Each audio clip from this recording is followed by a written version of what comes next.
Welcome back to another exciting episode of the Two Bucks Sports Podcast. Tonight, we can actually be the Two Bucks Sports Podcast. I want to welcome my co-host and colleague and good buddy Drew back to the podcast. We had a special edition last night with Zach, but Drew, it wasn't the same without you. So welcome into the podcast. Thank you. Oh, yeah. Hey, I'm glad to be here. I listened to your podcast today, and I'm not the biggest Titans fan. I'm not a Titans fan, but I found it to be very knowledgeable. And, I could have used a few more heated moments, calling everybody a bunch of losers and, really calling some people out. But all in all, solid job. The only thing that could have made it better is if I was there. I'm not going to disagree with that. We got a pretty good little back and forth going, so been nice to have you there. But Zach did a nice job as we kind of worked through what was an otherwise ugly season for the Titans, and I'm sure we'll have more episodes like that in the future, breaking down some teams and how the season went. But big shout out to Zach Jones. Appreciate you being there last night, and Drew, again, glad to have you back tonight. Man, it feels like it's been a while, and I know we did a special edition on Monday night, but Let's get after it. What do you got on the docket first? Let's play ball. Well, first of all, you've seen the news, right? Like, this kid was an internet sensation. His name is Diurnist. Come on. And topic number one. You don't even have it queued up. Last name. Anyway, his name's Diurnist. He's the Popeyes kid. He's the one standing there with the little drink and he cuts his eyes. Well, he officially has grown up. He has signed a football scholarship to be a Division II offensive lineman and, defensive lineman. You're right. And you know what his first NIL deal was? It better be Popeyes. It was Popeyes chicken. Love that chicken from Popeyes. My boy has grown up and he has made it. Darius Collin is his name. So I'll tell you what, I've seen the side by side, and there's no telling he's eating his Popeyes in between then and now. That's a big old boy. That is a grown man that is going to wreak some havoc in Division II level, and Popeyes probably gave him that NIL to get some money back. It's probably cheaper. Well, I'll be honest with you. NIL is there for the businesses to get their name out and publicize, and they have been robbing this kid blind by not paying him this whole time. He should have been getting paid by Popeyes for the last decade. Yeah. I'm hoping that check's pretty substantial because he's owed some back pay. Sure is. He's even in a board game. He's in that What Do You Meme game. Like, he's everywhere. And I hope that he got paid for at least some of that because kid made a fortune. Otherwise, I hope they're making it up now. And I've always wanted to know the backstory to that picture. Maybe I just missed it at the time, but he looks like he just saw a fight. And in a Popeyes, there's going to be a fight. Yeah. So. The article that I read didn't really say anything about it other than he took some offense to it at first, but then he realized like the humor that everybody got out of it and kind of grew into the image, so much so that you've seen the picture of him on the stage after a state championship game making the same face looking at the state championship trophy. So good on him for embracing that. Well, I mean, let's be honest. What 12-year-old isn't embarrassed by every picture taken of him? We were fortunate enough to not have the opportunity to go viral when we were that age. Yeah. So there were some bad pictures taken of us, and if you want them, you got to go to my mama's house because there's hard copies only. I may have one or two of those on my phone. So if any of our special listeners out there want to hear or see those pictures, let me know. We can make it happen. Hey, monetize it. I'm telling you, if you're gonna give them out, it's gonna be a Patreon gift, or we're gonna auction them or something. Yeah, we're gonna $2 need to make some upgrades. That's right. And with these pictures, trust me, we will definitely make some upgrades. Oh, hey, that's fine. I can be bought. Yeah, there you go. A bit of college football news that we didn't get to last week, and I meant to in our show. But Jimbo Fisher he's getting together quite the staff with a questionable past, if you will. Yeah. Yeah, what you're referring to is Bobby Petrino, the infamous motorcycle rider. The only difference between him and Evel Knievel is Evel Knievel didn't date a former volleyball player / football staffer while he was married. And so, right. And, to me, this reeks of Is desperation the right word? Jimbo has often been his biggest red flag, his biggest downfall, other than the fact that he hasn't done anything outside of Jameis Winston, is that he refuses to let anybody in on his own offense. Yeah. And he refuses to give up play calling despite play calling being terrible and the offensive being stagnant. Mm-hmm. And so he went for the name and he went for the pedigree, and he didn't care, if you were to make that higher and wasn't looking to make a splash out of it, then Texas A&M could do anything. They could go hire anybody. They've got the money. Sure.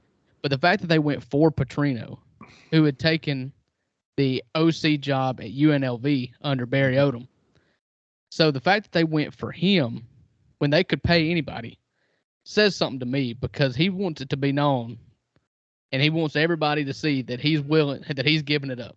Yeah. It's posturing to me. Yeah. I agree. He's moving more into that Nick Saban, Kirby Smart kind of CEO role of the team is what it looks like. I just thought it was interesting. He's got a bit of a checkered past. DJ Durkin's got a bit of a checkered past. They got Steve Adazio, so it's quite the interesting coaching lineup that they're rolling out there for a team that's probably going to win 7 games next year.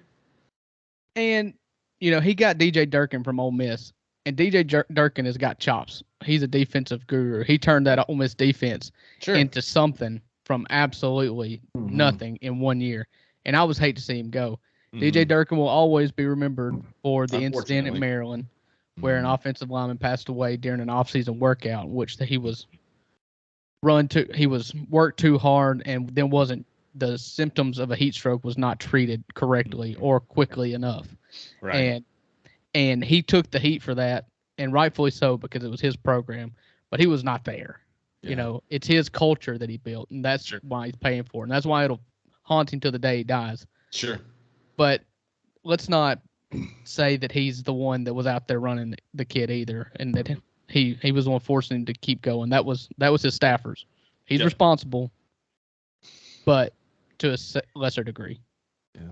Yeah, and I hate that that's going to follow him. It's just interesting that that's who Jimbo Fisher is building his staff out of, and good for him giving these guys second chances. Saban's been doing it for years with Sarkisian, Butch Brick by Brick Jones, like giving these guys second chances. So Jimbo's trying to copy that and see if he can get some success out of these guys, and maybe it'll work out for him. Just keep Bobby Petrino away from the Harley dealership, and you run your practice, and it should be all right.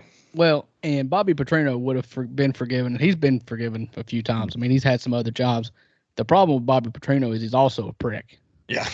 So, I mean, at this point, that's his biggest downfall, is that he's right. A prick. He's just a jerk. He's a terrible person. So, yeah. But yeah, couldn't happen to a nicer guy. That just makes me like A&M. It makes it a little bit easier to hate A&M. Not that I had an issue beforehand, but it doesn't change my opinion of A&M at all. If anything, it gives me just more ammo, just because it's low-hanging fruit to pick on them again for something else. Makes me hate them a little bit more I'm definitely okay with that. Oh, I thought you said a little bit less, but yeah, no. Absolutely. I mean, I don't have a problem with it, but it's low-hanging fruit. So when I'm ready to bash on A&M, I'll go there first. There you go. But yeah, we'll kind of wrap up college football for the year. Had a kind of a dud national championship game Monday night that we talked about. I got so bored we decided to rip out a podcast in the middle of it. I was watching the national championship game on my big screen TV and the grids on my computer. And after we recorded the game, I switched it and I put the grids on TV and the football game on my computer just to keep up with it. But by the time we got that podcast done, that game was, not that it wasn't already, but it was all the way over. And I think one thing that made it a little bit sweeter, and I know you're not a big SEC guy, so I'm going out on a limb by saying some of this, but I did appreciate the revenge that Kirby Smart exacted on Sonny Dykes for calling out the SEC for Cupcake Week. Did you see that quote a few weeks ago? Yeah, I did see that. Yeah, so for those who didn't see it, Sonny Dykes, the head coach at TCU, called the SEC out for their Cupcake Week in Week 10, basically saying the Big 12 doesn't have that benefit because they play a more robust conference schedule. But I'd be willing to submit to Sonny Dykes that some of those conference games that they play are cupcake games comparatively to what that the was SEC going to be plays. my exact comment, is that their conference was a cupcake this year. Yeah. Not every year, because Hmm. Texas and Oklahoma have been good before, especially Oklahoma. But this year, both of those teams were down, Hmm. and Baylor was down, and Texas Tech. I mean, you were played in the Big 12 title game against Kansas State, and Right. you're going to say that the SEC plays an easy schedule. Yeah. That's just like self awareness. And I'm not an SEC guy, but I pride myself in being able to look at things from both sides. I feel like I'm a pretty empathetic guy, even if I hate the team. Like I can look at it from both sides pretty well, and that just lacked self awareness at all. And Yeah. not to mention, dude, never, never, never, never, if you're a coach, give bulletin board material the week of a championship game. Terrible. Never, never. That's what Saban calls rat poison. Yep. And Saban goes on about how much, I hate rat poison. I hate how much people build us up, and because that's the Alabama thing. They just build you up. But he loves it. He loves it because he loves to have something. He could walk into a building, put it on the wall, and say, "You see what they're saying about you?" Hmm. And the Georgia players, I know that you've got your everybody likes to play the nobody believes in us card, but give me a break. Nobody was predicting that team to go 7-5. Nolan Smith. I'm sorry, buddy. No, there wasn't a sane soul alive. The only one that may have said they were going 7-5 would have been an Auburn hater. Like there was no Yeah. chance. Nobody thought they were going 7-5. Nobody thought they were going 9-3. If they would have went 9-3, I would have been like, dang, this is a bad year for Georgia. Right. We Especially, see the recruiting classes. We see how the trajectory. We see how you've been the last 4 or 5 years. There was no doubt in anybody's mind that y'all were going to compete for the SEC championship at absolutely. least. At least. Yeah, exactly. And the only person that might have said that would have been Desmond Howard. I don't know if you remember his insane Final Four prediction of Baylor, Pittsburgh, Texas A&M, and Michigan. Ooh, Um, he went 1 for 4. yeah. And the other ones were awful picks, but Yeah. he might have been the only one. But yeah, the SEC kind of holds court. That's 13 out of the last 17 national champs from the SEC. I know you're not an SEC homer, but I read this today. And in the bowl games this year, the SEC played the Big 12 champ, the Big 12 runner-up, the Big 10 runner-up, and the ACC champion. They went 4-0 in those games, outscoring them 204-48. So when they go to that 12-team playoff in a couple years, especially as you mentioned earlier, the SEC is adding Texas and Oklahoma, who are usually perennial Right. powerhouses. It's going to be an SEC show. Like it won't be long until there's 5 SEC teams in that top 12. And so that goes back to the argument. I want to have a show about this in the future, just about those regular season games are still going to matter to try and be those 6 at-large bids, because if not, it's just going to be SEC teams. Right. They'll matter to get into the playoff. Absolutely. My good thing is it just wouldn't matter for if you didn't make it. It makes the individual game in the SEC calendar less important, because if you lose one, all right, fine. Win 9 and you're in. If you're playing in the West, Sure. that's you got 3 to gamble with. You got 3 to lose. Yeah. Because going back to like Sonny Dykes' quote, like looking just at Mississippi State this year, we played LSU, Ole Miss, Kentucky, Alabama, and Georgia, and all 5 of those teams were ranked when we played them. And so, like right there, they're 5 top 25 teams. We had the 3rd toughest strength of schedule. So forgive us if we play, North Alabama, East Tennessee. We played East Tennessee this year in Week 10 in prep for Ole Miss, because we just got done playing a gauntlet where we had A&M, Alabama, Georgia, Auburn, Kentucky, and we that's a tough stretch most years. Well, and I would invite Sonny Dykes to look at the Ole Miss football schedule next year, because in Week 10, Ole Miss plays Georgia. Yeah. So we give them back. We had them for the last 2 years. It's your turn now. Yeah. What did this loss say to you about the Big 12? That's always that's an interesting conversation. It's easy to get caught up in the moment and say the Big 12 it's miles inferior to the SEC because of the one game we just saw. Right. It tells me that if this is the best you have, it's not as good as the SEC's best, and the second best is not as good, right? Because Kansas State lost to Alabama. I'd be curious to see a head-to-head conference like they do in college basketball conference tournament. Yeah, that'd be neat. I think the SEC is still head and shoulders better than most there's no Big 12. Yeah, there's no question that the SEC is better as a conference. My thing is, and I think this kills the Big 12 for this reason. That is going to be the last. Now, we've got one more year of Texas and Oklahoma in the Big 12. Mm-hmm. So if they don't make one of those teams doesn't make the playoff next year, the last taste that we're going to have in our mouths of the Big 12 in the playoff will be that TCU game. And so if they don't make it next year, and they'll be discounted a little bit next year based on this game, after that, then you win the Big 12 without even playing Texas and Oklahoma. Mm-hmm. Yeah. So then, your best win of the year is going to be, it seems like once every 3 or 4 years, Oklahoma State makes a run at it. That's going to be your best win. Yeah, because they're adding Oklahoma BYU, State. they're adding Cincinnati, and they're going to take some time to kind of catch up to the talent pool. So you're right. Like when those teams leave, it's going to be tough. It's the same thing that happened in the Pac-12. The Pac-12 have had 2 teams in the college football playoff, and both of them got smoked, Oregon and Washington. And so the opportunity for the Pac-12 to get it's tougher for the Pac-12 teams now. See USC, they were in, but losing to Utah didn't do them any favors. But it's tough to get back as the Pac-12. You're quickly discounted because people have a long memory and they remember the last time you were there and you got embarrassed and did not give a competitive football game, and it could have the same effect on the Big 12.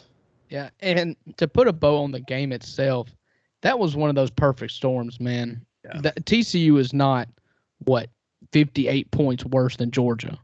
Georgia's not 58 points better than anybody ever in college football history. Like that's just, or in Power 5. I mean, you just don't expect that game. That was Georgia's best effort. Mm-hmm. That was TCU rattled. They were nervous going in, and they got popped in the mouth early, and they folded, and it was over, and it got out of hand. Yeah, that's I hesitate to say that this should discount the Big 12 as a whole, because I do believe that there's some worthy teams out there. Because you look at those Oklahoma teams that made the playoff every year. I think they made 4 or 5 in a row, and they never won a game. Those teams deserve to be there. Those teams were the 4th best team in the country. And doesn't matter the conference. There wasn't an SEC team that they should have, been replaced by. And so it's just like I said on Monday night after the game was, or while we were podcasting after the game was over, before the game was actually over. Yeah. That it just says so much more about Georgia. And I agree. Georgia versus 2009 LSU. Who you got? Ooh, I've seen that comparison a lot. I saw that 2019 LSU team in person. Went down to Starkville and watched me. And stay with you and watched them play that game. That was the fastest football team I've ever seen in person. Just top to bottom speed. I think I would take the 2019 LSU team over this team. I do too. The only thing that Georgia has over that LSU team is the coaching edge. Yeah. Because Ed Orgeron's a buffoon. But LSU had Joe Burrow and Jamar Chase and Justin Jefferson and Clyde Edwards-Helaire.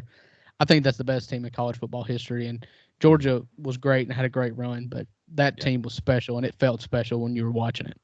I'll say this, though, Drew. Georgia has a very good chance of being the first three-peat. Again, I don't know what's going to happen when they get to the finals in the college football national championship, if they do, but their schedule is very weak next year. I don't know if you've seen it or not. Their toughest games. I just told you they play Ole Miss. Yeah, that's one of their toughest games. Georgia and Ole Miss, or Tennessee and Ole Miss, will be their top 2 games. Their non-conference is super weak. They got a chance to cakewalk right back to the college football finals again. Well, and you always have the unknown too when you're replacing a quarterback. Sure. I've been beating the drum for Stetson Bennett for a little while about how he was a great college player. There's nothing wrong with being a great college player. Do not discount him if he doesn't have a pro career. Don't discount his college career based on his pro career. He's incredible. And now there's going to be people that's like, okay, well, just wait. They've got a 5-star coming up. Well, yeah, but you had a 25-year-old CPA out there that had been in the system and executed it flawlessly. I know you may have a 4 or 5-star coming in that was a good recruit, but don't expect him to be as good as Stetson Bennett in the first year. And what's wild about Stetson Bennett, and we can move on, but he is because he was never named an All-American, he is ineligible for the College Football Hall of Fame as a player. He's a two-time back-to-back national champ, led that team super well, made big plays, but I read today that because he was never named an All-American, ineligible for the College Football Hall of Fame. I love Stetson Bennett, but I don't know that he should be in the College Football Hall of Fame either. Statistically speaking, Sure. that is a stats award.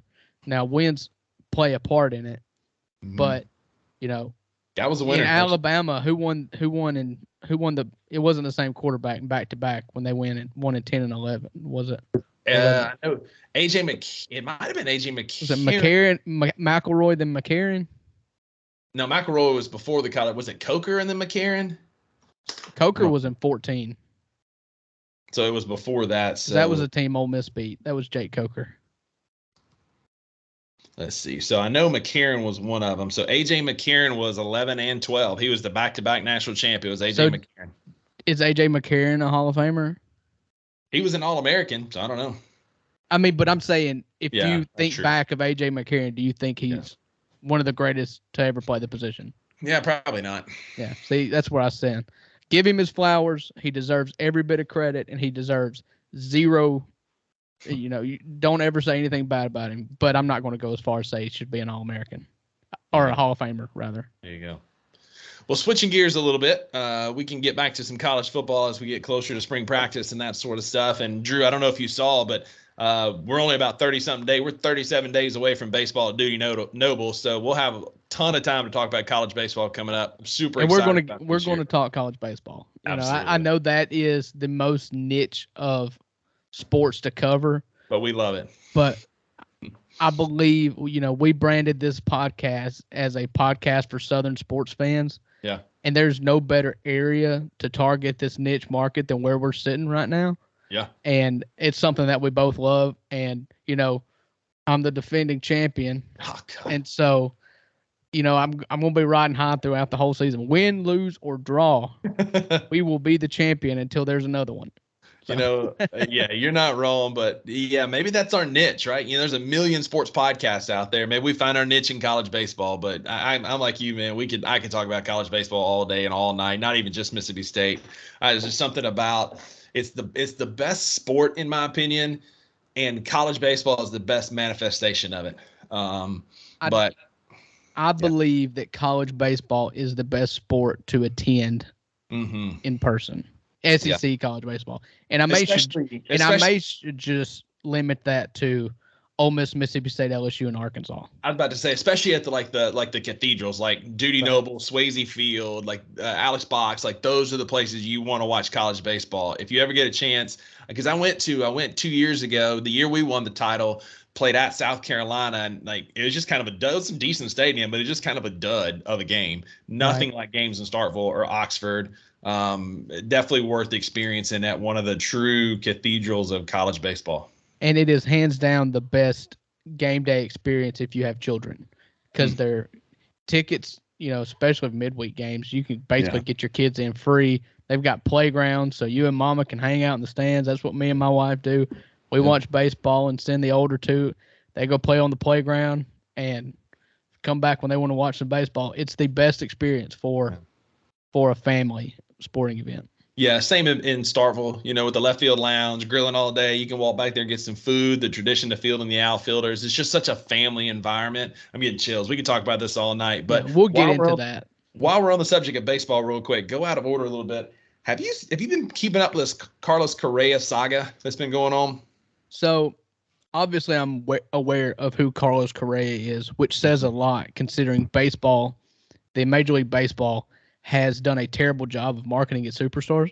Mm-hmm. So if I'm aware of who Carlos Correa is, me being a baseball fan light, then I know he's good. He's really good. He was on those Astros title teams, and I have kept up with it just seeing the headlines. But when I saw you put that in the show doc, I did look it up, and I've got a timeline here. If you want me to run through the timeline, I don't know if you had that pulled up or not. That's what I've got. I've got it pulled up, but the biggest thing, and kind of walk through the timeline a little bit, and then I've got I actually have a source. I have an insider information source. But go ahead and roll through that timeline real quick. Okay. Actually, it just went away. So you can do it. You said you So, had it. So go for yeah. it. So Carlos Correa, shortstop for the Astros, had an opportunity to re-sign with several teams. So far, Drew, this off season, Carlos Correa, just for reference, has signed 31 years and $865 million worth of contracts Right. with So three different teams. the first one was with the San Francisco Giants. Right. Correct me if I'm wrong. 13 years. I think it was 13 years. I've got it. It You keep glitched going. and I'll look it up. reloading. I got it right here. The first one was with the San Francisco Giants. He had signed the deal in December the 13th. $350 million deal for 13 All right, years. I've got it here. So the first deal was on December the 14th. Correa reaches a deal with the San Francisco Giants, a 13-year contract worth $350 million. And at that time, according to CBS Sports, there was no notion that Correa's physical might threaten or derail his chances of becoming the face of the Giants franchise. And then on December the 20th, which 6 days later, the Giants have a press conference to introduce Carlos Correa as their new all-world shortstop, and they cancel it the day of. So the next day, Major League Baseball super agent Scott Boras, if you follow baseball, you know who he is. He is the Jimmy Sexton of Major League Baseball. When they canceled the press conference and started asking for second opinions, Scott Boras said, "Now hold up a second. We agreed to this. We've given you time to sign the paperwork and hand it back to us so we can sign, and y'all are dragging your feet now, not us. So give us an answer now, or we're going to start shopping around because we got a couple more fish on the line." Well, the Giants balked, and the next day, December the 21st, he signs a contract with the New York Mets for 12 years and $315 million. So 1 year less and $35 million less. And he said, we gave you time to sign it. You didn't sign it. I'm protecting my client. And Scott Boras has got the cojones and the credo to do that. And he did it only for the New York Mets to flag his physical. And then this goes on for weeks. And finally, on January the 10th, he signs a 6-year, $200 million contract with the Twins, going back to where he played last year. And so it also comes with a couple incentives for a 7th, 8th, and 9th, and a 10th year. If he chooses to stay and stays healthy, he's got a full no trade clause. But the maximum value of the contract could be $270 million, which is north of what the Mets offered per year. Per year. So so it's the total value, and it's about $7.5 million more to total. Yeah, I guess total per year. So so he had an opportunity to sign with a couple teams, and from what I've been told, I have a connection that has a teammate that used to be represented by the same agent, Scott Boras, and he said that what he has heard is that Correa had a bad physical with the Giants and then decided that he wanted to play in New York. So the physical ended up being a bigger deal because they made it a bigger deal to the Giants. He tried to get out of it. Because he wanted to go play in New York. Okay. The opportunity to go to New York, and then word got around, and the Mets kind of caught wind of some of the shady dealings that had happened in San Francisco, and so they wanted to know more about this physical that came back bad. And so he had burned the Giants. The Mets were afraid they were getting burned or getting a lame duck, and so Scott Boras pivoted in the last hour and said, "Look, you just need to go back to where you came from. That's going to be your safest landing spot." And that's how he back in Minnesota. And good on him. This worked out because like I've told you, the MLB does a terrible job in marketing athletes. They do a terrible job in sharing highlights. They do a terrible job with their blackout markets. For instance, as a St. Louis Cardinals fan, I cannot watch a St. Louis Cardinals home game on ESPN because North Mississippi is apparently close enough to where I should be able to buy season tickets to St. Louis. It's Yep. the dumbest thing in the world, and it has hindered the growth of their sport, and it's awful. Coupled with that is all of these stars are going to the West Coast, and there is nothing worse than your star players being on the West Coast, because for the majority of Americans, if you live in Mountain or Central or Eastern time zone, those are the late games. You look at MLB games, and the back-to-back MLB games they'll do on Major League Baseball on ESPN, and even the NBA games that they do back-to-back on TNT or ESPN. That 9:30 game is always a West Coast game because it's 7 o'clock there. Yeah. Well, us folks, I don't care to stay up that late to watch a game that I'm not vested in. Mm-hmm. And so I don't care. Mike Trout's wasted his whole career in playing for the Los Angeles Angels. And I don't know that I've seen a single game, because if he's playing on national television, which he's normally not because he's on a terrible team, the LA market occasionally, and Mike Trout and Shohei Ohtani will get you a primetime game. Even then, it's at 9:30. Mm-hmm. And for the rest of America, nobody's going to stay up and watch it. No, especially not us old people on the East Coast over here. And it's sad that those are two of the best players of our generation. Ohtani is doing stuff we haven't seen since the 40s and 50s with two-way players. Seen. Yeah. Like the first of the two-way players we've had since the 40s and 50s. And he's putting up all-star numbers at both positions that even Babe Ruth didn't do. And the vast majority of the country has never seen him play a live game for that very reason. It just stinks that they're on such a bad team, and then B, a team on the West Coast. And so good for Correa for staying in the Central time zone. So if you do care to watch him play, he's a good baseball player. He's an excellent shortstop. And a fun team. The Minnesota Twins are young. They've got a lot of potential. They've definitely shown some growth over the last couple of years. And so good on Correa for getting his bag, and, may not have been the best ethical way to get it, but he got it. So good on him for getting it. And I'll tell you, I know that the time zone probably played zero factor in where he signed, but it should have. Yeah. Think of the folks that want to watch you. Yeah. And I mean, I'm sure San Francisco is probably nicer to live in than Minneapolis. But listen, I'm just not going to stay up to 9:30 and watch the Twins play. Nope. May not watch the Twins play anyways. But if St. Louis were playing the Twins on national television at 9:30, I'm still going to bed. Yeah, I mean, that's it. They're the Sunday night baseball game because it's the early first pitch on the West Coast. I'll watch it. But other than that, like you said, probably not going to catch it. But right.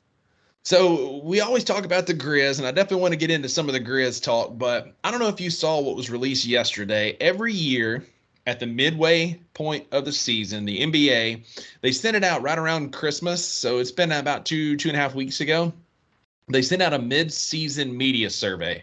Right. They pick 30 media members and they send out a survey to them. I think it's Tim Bontemps that does it, right? Is that who does it with ESPN? It's through the NBA. Okay. It's NBA.com sends it out. There are 30 total votes for each question because there's 30 media members. And they get to vote on different players, different teams, different questions. Have you seen some of the results? No, I haven't actually. So do this in a form of Jeopardy. That's my intention was. That's why I didn't put it in the show doc very clearly, because I wanted this to be, I'm going to ask you the question and I want you to tell me who you think. So we're going to start with some pretty easy ones. It's kind of what they started with. The first one, and we won't go through all 10. I'll kind of ask you who you think. So the first question was, who are the 10 best teams in the NBA right now? And if you had to guess who they thought were the top 3 to 5, who would you say would be the top 3 to 5 teams in the NBA? I know I'll end up missing some just by omission because they don't come to my mind. So I am going to pull up just the team list. Yeah. So, and I'll talk about it while you're doing this. So, there was a guy on the Locked On Grizzlies podcast. Shout out to them. It's a great daily podcast about the Grizz. I listen to it every morning. But DeMichael Cole from the Commercial Appeal was one of the guys selected for this. So they had an episode about this morning where he kind of talked through his rationale and some of the thoughts behind some of the picks that he made. And I found that very interesting to listen to a Grizz homer kind of talk through why he did and did not pick some of the Grizz players, teams, coaches, whatever. So, if you had to pick the top 5 teams in the NBA, who do you think they got? Even if you get the top 5 teams correct, I'll give you half credit. But if you get them in order, you're a Rain Man. Yeah, I'm not going to pretend to try to get them in order because it's impossible to know how sports writers, who are typically nerds and like the advanced analytics, how they think. I would say slash big market guys, but yeah, anyway. yeah, I would say Boston, based on the time that this was recorded, I would say Brooklyn would have been in that. Now Kevin Durant's down, so TBD on that. Definitely Milwaukee, definitely Philly. That's the ones I would say were definitely on it out of the East. If we're just talking the top 10 out of the West, I'll just Denver, Memphis, New Orleans, Dallas. So that's 4 and 5. So I don't see. Let's add uh, Cleveland. So 6 teams out of the East, 4 teams out of the West. That's what I would say. You got all but one of their top 10. Okay. So they're top 10 in order, and I'll talk about why I think this is bogus, and they're a prisoner. Anyway, we'll get to it in a minute. So number one, the number one team with 293 total points was the Boston Celtics. Yes. Followed by Milwaukee at number 2, Denver at number 3, Brooklyn at number 4, Memphis 5, New Orleans 6, Cleveland at 7, the Sixers from Philadelphia at 8, 9 was the LA Clippers, and 10 was Dallas. And the Clippers are the one to me that's like, one of these do not belong. And well, they're projecting. They're projecting. They're projecting. But the thing is, like, we've yet to see Kawhi and Paul George really play together. They've kind of been on this mix where they'll play 2 games, they'll miss a game, play 2 games and miss a game. And so it's hard to know what the Clippers are going to be. Will they turn it off at playoff time? Probably. But when this was made around Christmas time and the turn of the new year, I don't know that the Clippers were one of the top 10 teams in the NBA. I think that I would have put them there to start the season because if you look at a lineup that includes Paul George and Kawhi Leonard, then that team's a favorite to win the finals. Sure. Now, this game is not played on paper and is not played on a roster sheet, and you've actually got to play the games. Those two have actually got to play the games, and so I would not have placed money on them, but common sense tells me if they're healthy, they're competing, and that's what they're doing. And so who did I add that they left off? Was it a Western Conference team? Might have been a Western Conference team. Dallas? No, they had Dallas. So I don't know. Maybe I only gave you 9. Yeah, maybe. But either way, that's the top 10. I agree. I feel like they're kind of projecting there. They're a prisoner of the moment because when most of these people voted was right after the Grizz had played on Christmas Day and did not look their best against the Warriors. And that may have been the only time that some of these guys in Brooklyn or Seattle, Portland, different places may have seen the Grizz play an NBA game. So there might be some prisoner of the moment bias. The other 3 teams that received votes were the Phoenix Suns, the Sacramento Kings, and the Golden State Warriors. And I was going to make a point to that because if you're asking me right now if to pick 10 teams that might win the finals, you got to put Golden State in it. And they missed them. Next, which team is poised to make a big second half run into that point that you're talking about? All right. Well, I was going to mention 2 teams. Golden State, you're going to have Clay and Draymond, and Steph gets healthy. That's the same exact team that won it all last year. There's no reason why they can't do it again. Sure. And every list that you are dissecting who could win the NBA Finals, the Warriors have got to be in your top 6 or 7 at least. Mm-hmm. Yep. Also, the other team I was going to mention is Miami. And Miami's got the bona fides. Yep. I haven't mentioned him on this podcast yet because it hasn't come up. But one of my favorite players in the NBA is Jimmy Butler. Jimmy Butler is a junkyard dog. And when the lights get the brightest is when he turns it up. And he's had problems in the past of turning it up. Kyle Lowry has struggled this year, and he may be a piece they move at the trade deadline just because his age is catching up to him. But just wait. All the Heat have to do is make the playoffs. And they're going to be a wrecking ball. And they're going to have to be beaten. It's not a team I don't care what their seed is. They're not a team that can be taken lightly. Yep. Golden State was the number 1 team picked to make a big second half run. And then Memphis, Miami, and Milwaukee were tied for 3rd. The Clippers were 2nd. Boston, Brooklyn, Cleveland. And so that kind of plays into the next 2, and that's who they gave. There were 3 teams in the East and 5 teams in the West that they predicted that would represent the respective conference in the NBA Finals. So there's 3 teams in the East, 5 teams in the West. So You got two teams from each conference that made the conference finals, obviously. So they picked who would be there. Mm-hmm. So out of the West, I'm gonna say they probably have. Like I said, these are nerds. Denver and New Orleans. 0 for 2. 1 for 2. So not New Orleans. So there's 5 teams. Denver was second place with 30% of the votes. Okay. So they gave me 5 teams that have a chance to make the final 2. Okay, that's not really bold statement here. No, they gave 5 teams that would be the final 1 from the West, and 3 teams. So they released their ballots, and they were write-in ballots. Top 10 teams that could make the conference finals. So they picked only 3 teams in the East received votes, and only 5 teams in the West received votes. So the 5 teams in the West is going to be Golden State, Denver, Memphis, New Orleans, and the Clippers. You got 4 out of 5. Dallas got 3%. The Clippers were in first at 34. Denver at 30. Oh, Memphis my goodness. 23. First? Yep. Golden State 10. Again, most of these writers are probably in LA or in these big markets. So they're giving the benefit of the doubt to the big markets, and it drives me nuts, man. They've just been out for so long that they're going to have to prove it to me again. Like, absolutely. I get it, and they've done it. They've done it, on different teams. But they've done it before, so I know they can do it. But they've been out long enough to where you're going to have to prove it to me you can do it again. And, you can have these guys, they play on alternate nights. They play together some. But at the end of the day, it's about chemistry. And if you haven't played together a ton in an 82-game season, that can impact you in the playoffs. So I'm not buying the Clippers. The other 4 I can see, but I'm not buying the Clippers. Did they have Golden State? They're at 10% at number 4. Okay. All right, so who'd they have out of the East? Brooklyn, Boston, and Milwaukee? Yep, Boston 57, Milwaukee 33, Brooklyn 10%. And then the teams they picked to win the finals, Boston, Milwaukee, Brooklyn, or the Clippers were the 4 that they picked. I get Boston and Milwaukee, and I even get Philly.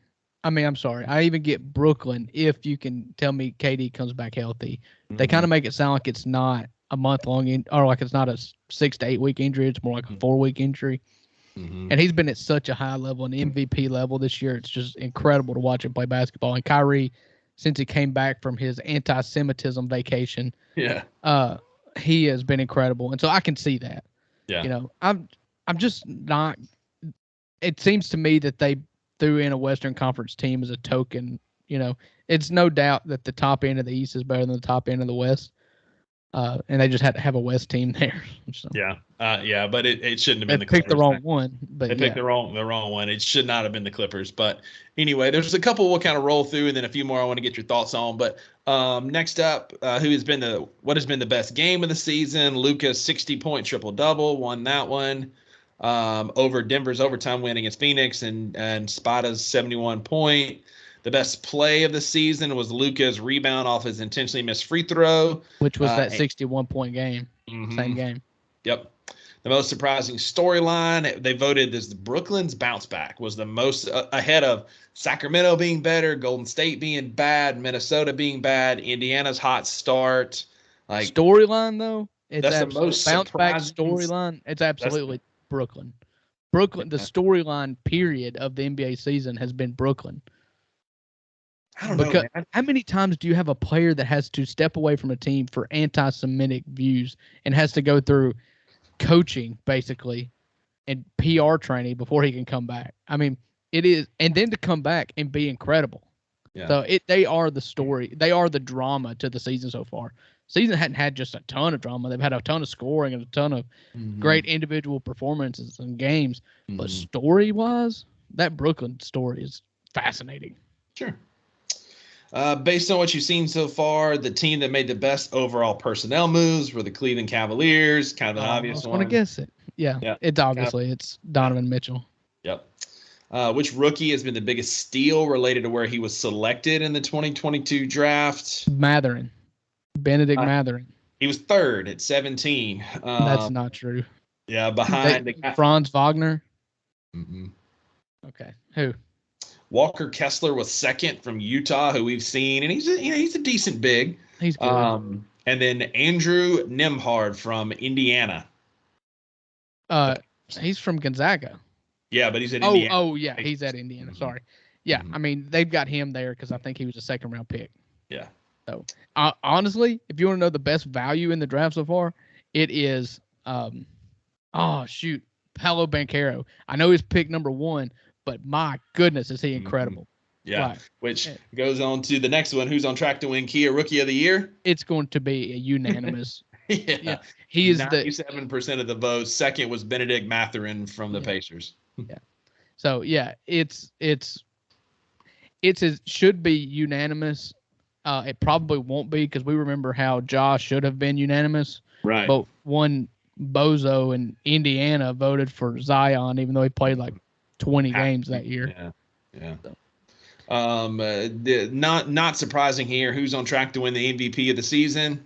It could be surprising because I believe it's a 3 or 4 horse race and it's pretty tight. So per this, it's a 2-horse race, and then there's 2 that are way down, but it's a 2-horse race at the top per this survey. So it's Jokic and Giannis, right? Or is it Jokic and KD? Okay. Who's they got second? To me, it was kind of nobody can hear your head nods there, Rusty. Well, if you're watching on YouTube, you can see it. But it's to me, it was kind of obvious. And when I say it, you'll agree. Jokic was second with 40% of the vote. KD got 3%. Tied for third at 7% were Giannis and Jason Tatum. And the number 1 player picked by the sports writers, Luka Doncic, Dallas Mavericks at 43%. Okay. I can't argue with it. Yeah. I do believe it typically goes to a better player on a better team. The person that I should have said that I omitted was Jason Tatum. Sure. He's the best player on the best team, and that's who typically gets the MVP. Yep. Who's on track to win the Kia Defensive Player of the Year award? Jaren Jackson Jr. Wrong. And that's just like, but what are we doing? I was going to bring this up when we got to Grizzlies, and we may not hit too much on the Grizzlies. I don't know, but did you see where, according to Vegas, Jaren has moved to minus odds to win that award? Mm-hmm. And he's in second, which I still think second is not where he belongs. All right, so who would be first? Oh, don't tell me it's Brooke Lopez. It's Brooke freaking Lopez. Oh my gosh! Yes. Your typical 7-foot lug. Yes. He's Steven Adams. Like he just shuts down big guys. He's a part of the system that he can defend lugs when you got all these other players running around the court. But Jaren Jackson Jr. Nerds. They're running the NBA. But I heard a stat today. Jaren Jackson Jr. is blocking 6% of the shots he defends, and Brooke is blocking 4%. So they've got good numbers. But watch Jaren Jackson Jr. play. They are not taking shots when they get it blocked a couple times. They quit shooting in the paint. It's a different style because Brooke defends the big lugs in the paint, but the Grizz tell Jaren, you just defend all over the floor. Run sideline to sideline and defend anybody. And so he's blocking shots 3. Guard. He's blocking shots down low. He's taking steals at the top of the key. It's a much more rounded defensive effort. He can guard 1 through 5. Mm-hmm. And a lot of times he gets in a little bit more foul trouble when he's guarding 1s and 2s. Yep. But he can guard 3 through 5, and he can sit back there and thwart a whole offensive scheme if what you're wanting to do is get to the basket. Yep. Yeah. I mean, you watch any game he plays, and he'll block 3 to 5 shots in the first quarter, and then he doesn't have a ton of blocks after that. It's because they quit shooting around him. If he comes in the paint, they don't shoot. And put Dylan Brooks on the list. He don't have a chance of winning it, but I'll tell you this, his odds are probably higher than what I would want to bet on for value. You know, his odds are probably good enough to win it that I wouldn't bet it because I would want to bet it for value. I'd want it to be a little higher odds. Yeah. So put him on the list. He deserves it. He's been incredible too on the perimeter. Yeah. We'll just do a couple more. There's several more. If you haven't read it, I'd be interested for y'all to go read this. Give us some comments, what you think about it. It's on NBA.com. It's the midseason survey. But one surprising and one that I'm really excited about. Who is on track to win Coach of the Year? Oh, so typically Coach of the Year goes to a really good team. Yep. Or a team that is resurrected out of nowhere. So let's see, some names that I would throw out. One, I've seen some odds on this. And so I know that Joe Mazzulla cat is on the list. That Tied for second. He took over. He took over in a bad spot. Took over in a bad part of the year. He was just kind of the bench coach, the lead assistant, and took over at a weird time for Boston, and they've been incredible and hadn't missed a beat. Kudos to him. I would say I'd put Mike Brown in Sacramento on the list. I would look at Indiana, and I believe, is that still if he's not on the list, you're probably not going to remember his name. Rick Carlisle. Rick Carlisle is on there. Yep, he's on the list. So Taylor Jenkins should be on the list. Seems like they're not going to talk about him anymore. Outside of that's the first names that come to mind. So Joe Mazzulla got 23% of the vote. Mike Brown got some votes. Rick Carlisle did. Mad props. JB Bickerstaff, former Grizzlies. Oh yeah. He's in Cleveland, received votes. He's not in the top 3, but awesome to see him on there. I was a big JB fan when he was with the Grizz, so really glad to see him on this list. And then the top 2 vote getting Willie Green from New Orleans was tied for second with Joe Mazzulla, and then Jack Braun from Brooklyn Jock Braun, 43% Jock Braun. The one that I really just warmed my heart, Drew. This is one I really like to see. Is who is the best rebounder in the league? Oh, it's Steven Adams. He was second. Again, probably a little bit low. But it's Domantas Sabonis. Absolutely. The guy is a machine. He's got 18 straight double-doubles. Like, the guy like 13 a game. Yeah. Guy deserves it, but Steven Adams being on the list at 21% of the votes, like, I was fired up when I saw that, because, like, Steve doesn't get the credit he deserves a lot of times, but I mean, the man is setting rebound records left and right. And what's cool, like, Sabonis just gets all the rebounds. Offense, defense, doesn't matter. But Steven Adams in his whole career has always been more focused on offensive rebounds. Like, he would give up a defensive rebound to Russ for him to get his triple doubles back when he was at OKC. He'll do a lot of tap outs on defense to try and get the ball to a guard in space so they can run the floor. But where Steven Adams makes his impact, obviously, is offensive rebounding. And he's such a good offensive rebounder. Without, like, just his presence in the paint, it's nice to see it getting the recognition it deserves across the league. He feels like a Grizzlies legend too. He fits the mold. Nobody cares about him outside of Memphis, and nobody appreciates him outside of Memphis. He just feels like he fits that grit and grind mold that was birthed by Tony Allen, Yeah.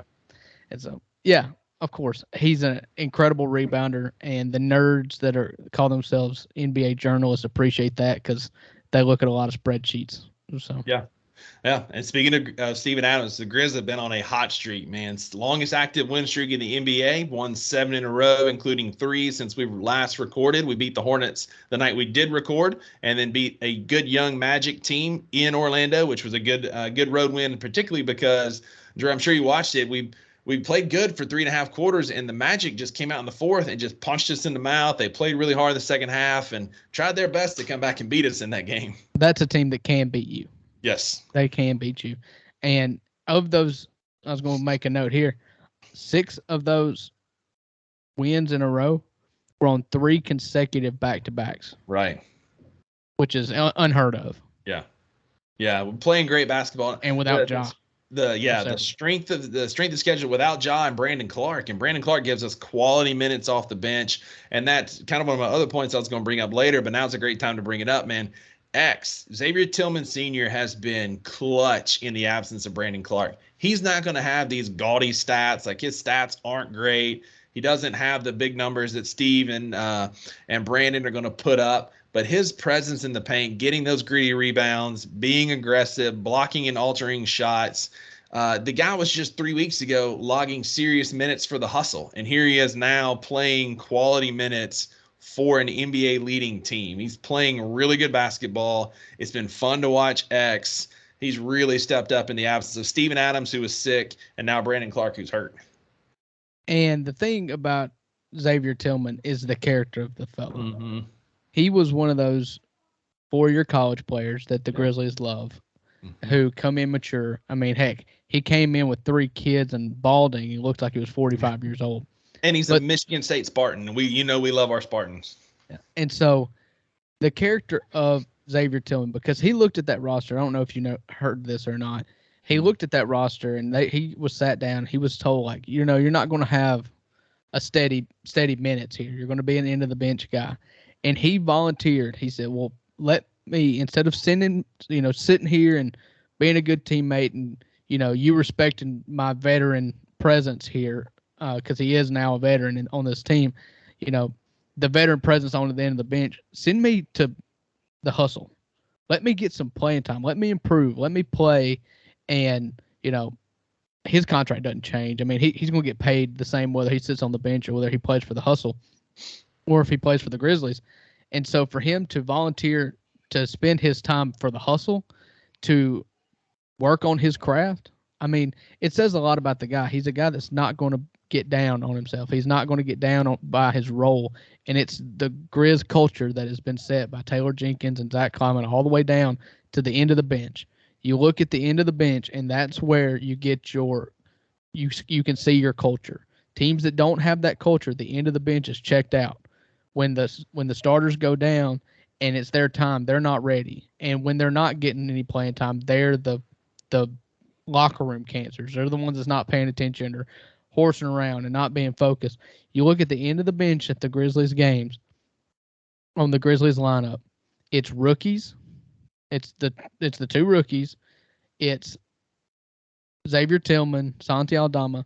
They are key members of that Grizzlies organization. They are treated as such, and they reciprocate that respect with a respect for the game and respect for their teammates, and just being absolute terrific human beings and great players to play with. I couldn't say it better, Drew. And X really shows a lot of character in, like you said, going down to the hustle. He's then there helping that team, helping Kenny Lofton Jr. and Jake LaRavia trying to become NBA players and get them, some game experience and helping them develop their game so they can step up to that next level. And those kind of character guys are what makes teams great. Those guys, the Tyus Jones of our team, Stones has just been incredible. He's had 3 20-point games when Ja has been out. Every game he started, it's either 3 or 4. Every game he started, he scored 20+. Really stepped up in the absence of Ja. It was fun to watch him beat his brother last night. Right now, the Spurs are up 3 on us early second quarter, but Monday night beating the Spurs, Tyus had 24. We beat a scrappy Utah team on Sunday. I wrote a blog about it. That game always gets me, man, and I know it's been a number of years, but it still gets me right in the feels when I see Mike Conley in that other jersey. Captain Clutch was my guy. I remember when he came in the league in 2007 out of Ohio State. Was just a kind of an unheralded kid. And when the Grizz went all in on him and they got rid of OJ Mayo and they traded Kyle Lowry and they went all in on Mike, I went all in on Mike. And so, and don't forget that was not a popular decision. That's what I was just about to say. He was the 4th pick in a 3-player draft. Consensus, you had a top 3, yep. And we had the worst record in the league, and we ended up with the 4th pick. Right.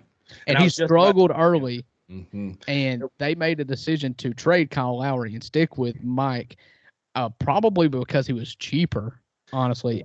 The biggest reason was Coach Lionel Hollins. Coach Lionel saw Mike's potential, and Lionel went to Greg Wallace in the front office and said, Conley's our guy. This is the one that you want. He's got the character. He's got the resolve. He's got the talent. This is our guy. And he was cheaper, but it was Coach Hollins. Big props to Coach Hollins back in the day for seeing that potential in what became Captain Clutch and the real leader of those grit and grind teams. And he's the last remaining, he's the dinosaur of the grit and grind teams. I know there's some out there, but of the core 4, he's the only one left. He's the only real contributor left on the core 4. And man, it does warm my heart. I love Mike Conley. I'll always love Mike Conley. But speaking of, let's touch on this real quick. It's not in the show doc, but the link was sent to, I believe you were in the group message.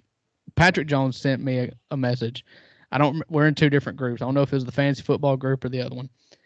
And he said, if you're not mad, watch this, and you will be. I don't know if you saw this. It's Chandler Parsons talking on a podcast to Matt Barnes and Steven Jackson, All the Smoke podcast, popular NBA podcast where they interview players. So you've told me this story because you were a physical therapist in Memphis at the time when Chandler Parsons was signed by the Grizzlies to a $95 million contract.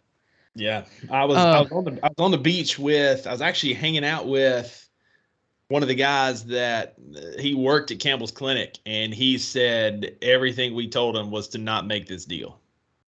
So to piggyback off of that, they're sitting in the meeting. Chandler Parsons, his agent, sitting in a meeting with the Grizzlies, and things aren't going well. There's back and forth, and there's some negotiating, and not really a lot of momentum there. And his agent pulls him out and says, "Hey, let's just, everybody, let's just take a break. We'll reconvene at 5." So he takes Chandler outside, grabs a bite to eat, and he says, "Listen, you're going to be a Grizzly next year." And Chandler's like, "Why?" "Well, Portland is going to be very critical of your physical because they've had Brandon Roy and Greg Oden burn them. So they're going to fail you on your physical. So you need to go in here to Memphis, pretend to be excited about this, sign the contract, and not let this get out. Or once you get labeled as an injury concern, you're playing for the minimum." And so he said, "Well, I walked into the office. I put on the best acting performance. I deserved an Oscar," he said, "because I told him how much I wanted to be a Grizzly. I could feel it in my soul, grit and grind forever. And I signed that contract for $95 million. And the information never got out that my knees were burnt." Yeah.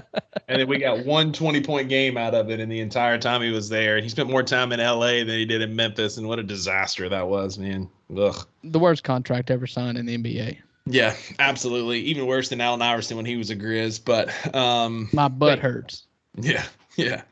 So. But yeah, Grizz are on a hot streak. Dude, we have started off the second quarter on an 11-0 run, and we're now up 43-37. Grizz are starting to playing basketball again. It's nice to see us wake up here in the second half. I'm sure Taylor Jenkins had a lot to talk about there for sure.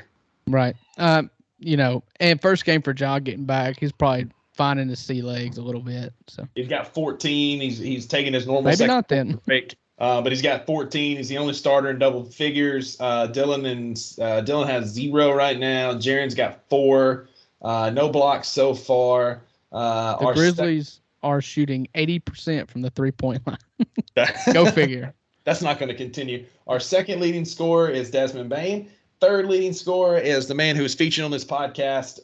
Talk about efficiency. X's got Xavier Tillman Sr.'s got 6 points in 7 minutes. So shout out to X for being productive. Yeah. So there's our Grizzlies talk for the night. You got anything else you want to hit? College basketball, we can talk about that real quick. The only thing I really want to talk about in that, Mississippi State lost tonight in a game that I thought was going to be the first 1-40. Won that game against Georgia. It was a terrible basketball game. I was watching it before we recorded and could not wait to record the podcast, so I didn't have to watch it anymore. Just a bad offensive team. But the main thing I want to talk about, dude, is Kentucky is down bad. They got blown out by Alabama. They lost to South Carolina in Rupp Arena for the first time since 2009. And I think it all stems back to Calipari saying we're a basketball school. We don't care about football. Since he has said that, they have not been a basketball school. Well, and that South Carolina team had just gotten doubled up by Tennessee. It was 85-42 or something like that to Tennessee. A very, very, very bad South Carolina team. Right. It couldn't happen to a better fan base. It couldn't happen to a better coach. I see Kentucky is just dying. Kentucky fans are just dying for Calipari to take the Texas job. And so I'm curious to know what Aaron Ivey's perspective on that is, although I probably won't respect it. And so, yeah, if you want to talk SEC basketball, then I would say that Ole Miss and Mississippi State are both terrible. They're both on losing streaks, and ain't no point in talking about them. So, NCAA basketball as a whole, to me, that's the biggest story right now is Kentucky's terrible. And honestly, it makes Kentucky more watchable for me. Yeah, I would like to root against them. Exactly. I like to watch them get beat. I like to see different teams be good, even if it is Alabama and Tennessee. But Alabama and Tennessee are the class of the SEC right now. There's some surprising teams that are better. Georgia's undefeated at home now. They're 10-0 at home this year.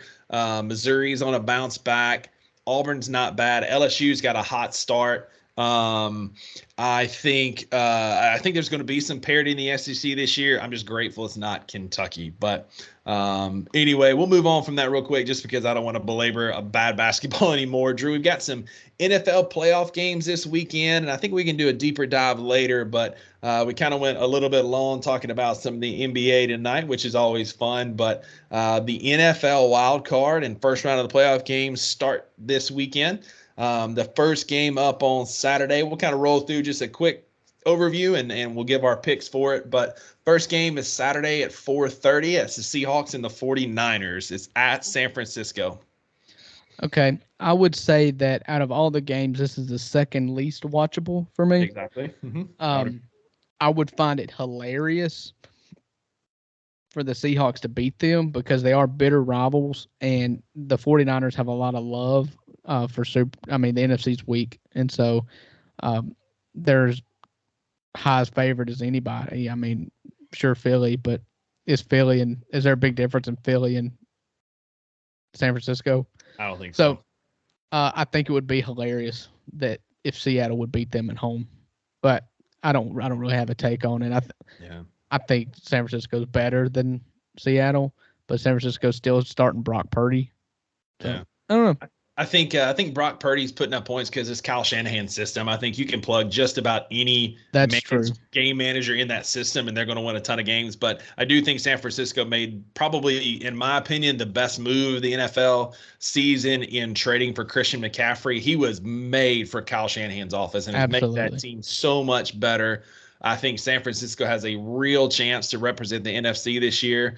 I think they've won 10 in a row. I was just about to say, I think they've won 10 in a row. I think they win their 11th in a row. I think they beat Seattle. As fun as the Geno Smith story has been this year, I think it ends on Saturday in San Francisco.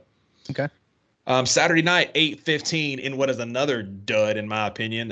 The underachieving Chargers and the overachieving Jacksonville Jaguars. It's a matchup of pretty boy quarterbacks, Herbert and Trevor Lawrence. I disagree. This is one of the games I'm looking forward to the most, I think. I listened to yours and Zach's podcast, and y'all were hating on Jacksonville. And whereas I don't think that they're contenders by any means, I do find them to be fun. And if you're talking about hot teams, they are 7-1 in their last 8. They did win the second weakest division in football. But I think they're fun. I always have a fun time watching the Chargers play because Justin Herbert's arm is electric and they've got playmakers all over the field. I find them to play a very fun brand of football. And so I'm actually going to root for the Chargers. Just like I said, I have fun watching them play, and the quarterback matchups in the AFC would be a lot of fun if you let Herbert and Mahomes and Josh Allen and Burrow through to the next round. I mean, you're talking about elite quarterback matchups for both games, and so I'm rooting for the Chargers. But that game's on my radar. It'll be one that I watch Saturday night in the casino. Yeah, because me and your boy Zach and our other buddy Andrew are going to spend Saturday night at the casino in Tunica as a part of our joint Christmas present from our wives. Let's go. That's awesome, man. Come back home, and you can take part in it next time. Sounds good. I'll make that happen. Back, though. I'll make that happen. So that game, I don't know. The Chargers should be so much better with the talent that they have. Their coach is terrible. Their system is not very good. Herbert is an incredible quarterback that I think is been done a disservice because of how bad that coaching staff is. So while I don't want to root for a division rival, I kind of hope the Jaguars do win because obviously I'm neck deep in a coaching search looking for OCs and any kind of information I can find out about the Titans. There are some rumors that the Chargers will move on from their head coach if they get bounced by the Jaguars. So part of me hopes that happens so that Herbert can finally get a quarterback that can put in a system where we can really see his talent, because I agree he's one of the best young talents in the league. This game is just two average teams. I mean, if I had to pick, I would probably pick the Chargers just because they're more talented. But part of me hopes the Jaguars find a way to win and Herbert can be released from the prison that he's in. Well, two average teams playing each other is a lot more appealing to me than an amazing team playing a terrible team, which is the next game that we have with the Bills versus the Dolphins. And I don't know about you, I don't have to say much about this game other than Buffalo's just going to kill them. Especially without Tua. No Tua this weekend. He's not. Skylar Thompson playing. Yeah. It's over. Who? The former Kansas State quarterback, Skylar Thompson.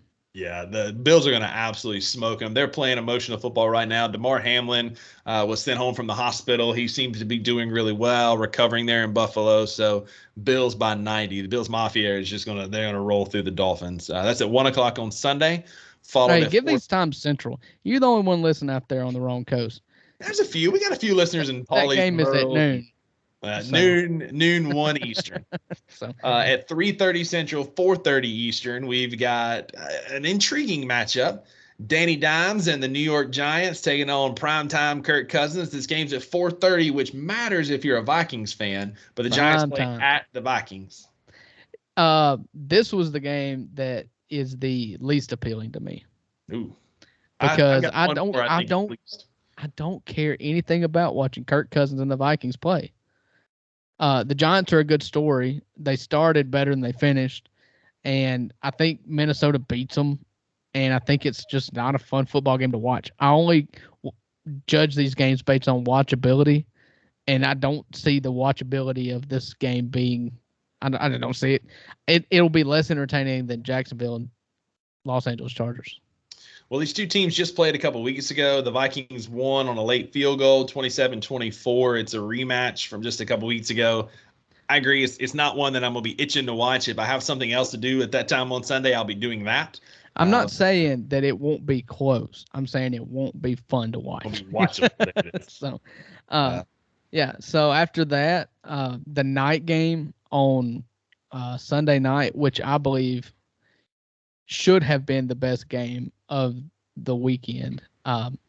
Although I think Lamar Jackson may have punted on the season to shore up his contract situation in the offseason. The Baltimore Ravens played the Cincinnati Bengals at Cincinnati on Sunday night. I'm high on Cincinnati. I love Cincinnati. I love Joe Burrow. I think that Baltimore's going the wrong way. And if they're starting Tyler Huntley, then it's a blowout. If they're starting Lamar Jackson, they lose, but they lose more respectably. And they deserve to lose. They gave Roquan Smith $100 million before they shored up Lamar Jackson, the linebacker they got from the Bears. Like, why? You wouldn't pay that guy? Not before I paid Lamar Jackson. But see, I think that's where their thought process differs from yours. Because this is the Ravens, and that's their stud linebacker. You tell me they're not going to pay that guy? No, I'm not saying they should not have paid him. I'm just saying that I don't know that Roquan Smith, he's I wouldn't call him a stud. He's a good NFL linebacker, but he has a lot of flaws. I don't know that I would have paid him before I paid my franchise quarterback Lamar Jackson. But either way, you're right. Baltimore's always prided themselves on defense. I don't think their defense is going to help them Sunday night. I think Joe Shiesty and the Bengals win convincingly. Watching him smoke that cigar after they clinched, it was just like, yep, he's back. I think that Baltimore is starting their process of pivoting from Lamar Jackson. That's what I think that.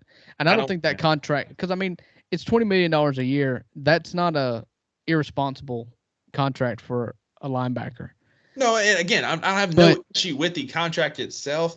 I just the timing seemed, but like you said, that's a very good point I hadn't thought of. If they're pivoting from Lamar Jackson, then it makes a ton of sense.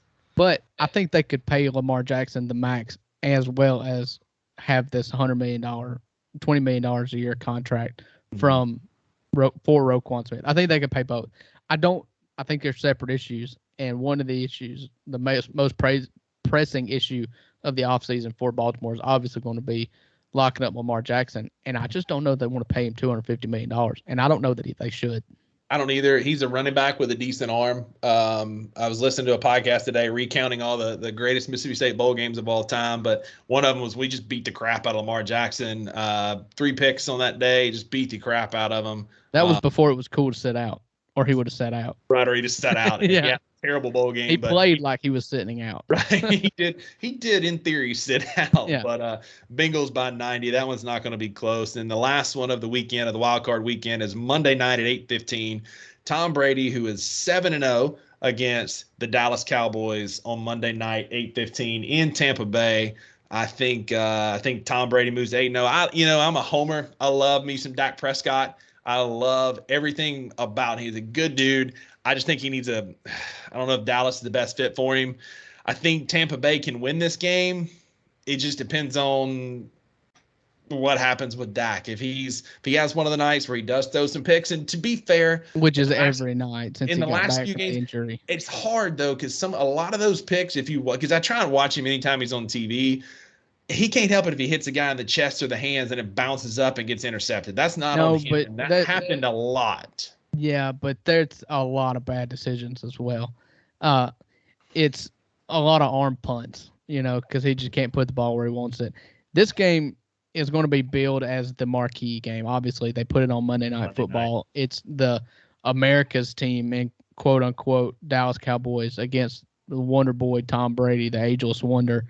And I think that the worst case scenario for somebody who roots against the establishment and roots against the Cowboys is that the Cowboys lose this game and go hire Sean Payton. Because I know that there's a fraction of that fan base that say, I know we're not winning the Super Bowl this year.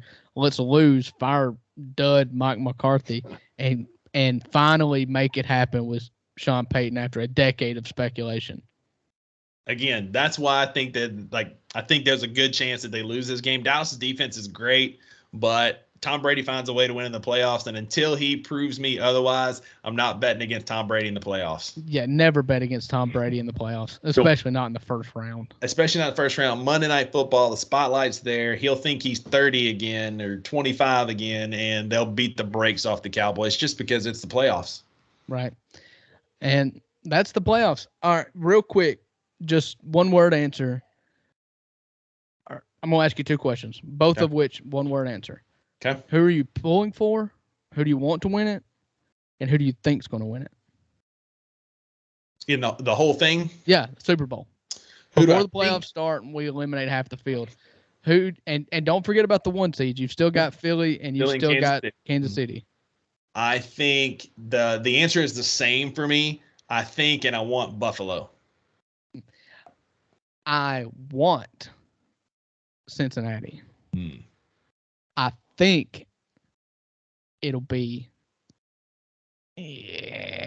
Kansas City. Nah, don't do that, man. Come on. They're so good. The Bills have the emotion behind them now with this DeMar Hamlin thing. Trust me, if the Bills are going to be the Bills are in it, if the Bills emerge, and if Buffalo and Cincinnati play, it's not like I'm going to be mad if Buffalo loses. I don't have a rooting interest in it.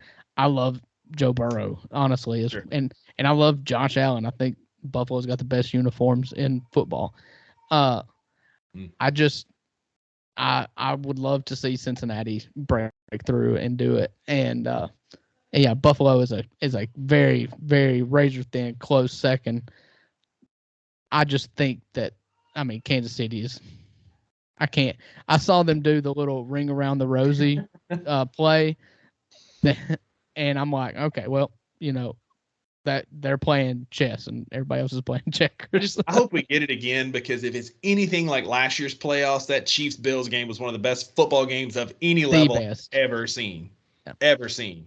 And I hope we get another one of those. And this time it's Josh Allen's turn. He deserves it. He just seems like such a good dude. They've got the DeMar Hamlin behind him. So Bills Mafia, I'm probably the kiss of death, but I'm rooting for you. I hope the Bills pull it out. Yeah. All right. Well, you're definitely the kiss of death. We know that. Yeah. Don't bet my picks, man. You always want to fade Rusty. That's the thing. But Drew, enjoyed it, man. Another great show. Great time hanging out. And it was nice to get the band back together again. And hopefully the Grizz can continue. They're up 70-61 right now, and hopefully they find some success tonight. And Drew, look forward to doing this again with you next week. Yes, sir. And we should have mentioned it on the top as well. Please tell your friends. Twitter at the number 2 Bucks Sports Podcast. Instagram at the number 2 Bucks Sports Podcast. Our website is the number 2 bucksportspod.com. I've been contemplating making a Facebook post for our older fans out there, our Facebook page, fan page. And so maybe be on the lookout for that as well. But continue to like ours. Please continue to interact with us. We love it. Like, rate, subscribe, talk with us, talk crap to us. If you don't agree with us, we'll tell you again while we're right in the comments or on tweets. So just please interact with us. We look forward to getting back with you next Wednesday. Yeah. Drew, thanks, buddy. We'll see y'all next week. In the meantime, go Grizz. Go Grizz, man. Have a good week.